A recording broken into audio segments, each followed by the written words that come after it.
अभी मैं इसके हाथों में हूँ। अभी अपने दोस्त से हाथ मिलाएगा और उसके बाद मैं इसके दोस्त के हाथ में बैठ जाऊंगा, फिर इसके साथ साथ इसके दोस्त को भी।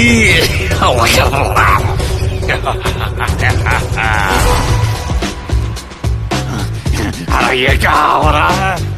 नमस्ते नहीं करनी थी, हाथ मिलाना था।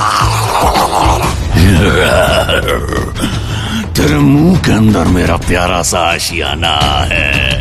जैसे ही तू छींकेगा मुझे आसपास फैल जाना है। कोरोना का इलाज पूरी दुनिया के साइंटिस्ट ढूंढ रहे हैं, लेकिन कोरोना से बचना मुश्किल ही नहीं, नामुमकिन है।